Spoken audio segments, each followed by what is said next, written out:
कुंभ मेले की कथा। कुंभ मेले की कथा का उल्लेख पुराणों में मिलता है।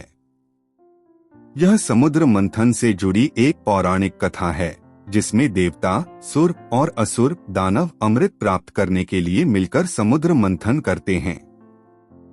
इस कथा को समझने के लिए निम्नलिखित घटनाओं पर ध्यान दें। समुद्र मंथन की शुरुआत। देवताओं और असुरों के बीच अमरता का अमृत प्राप्त करने के लिए समुद्र मंथन का निर्णय लिया गया। मंदराचल पर्वत को मथनी और वासुकी नाग को रस्सी बनाया गया।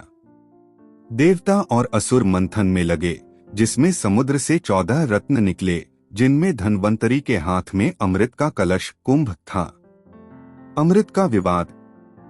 जैसे ही अमृत कलश निकला, असुरों ने उसे हथियाने का प्रयास किया। अमृत को लेकर देवताओं और असुरों के बीच संघर्ष शुरू हो गया।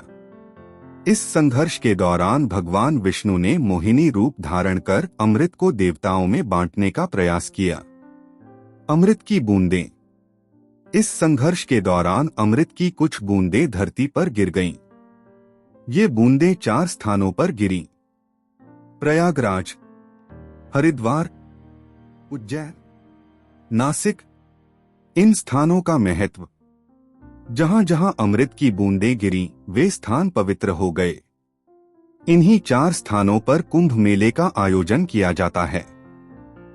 कहा जाता है कि इन स्थानों पर कुंभ मेले के दौरान स्नान करने से मोक्ष की प्राप्ति होती है और पापों का नाश होता है। खगोलीय संबंध। यह मेले का आयोजन खगोलीय गणनाओं के आधार पर होता है। जब बृहस्पति, सूर्य और चंद्रमा की विशेष स्थिति बनती है, तब इन 4 स्थानों पर कुंभ मेले का आयोजन होता है। कथा का संदेश। कुंभ मेले की कथा यह संदेश देती है कि अमृत अमरत्व पाने के लिए संघर्ष, धैर्य और एकता की आवश्यकता होती है। साथ ही यह मेले का आयोजन धर्म, आस्था और आध्यात्मिकता का प्रतीक है।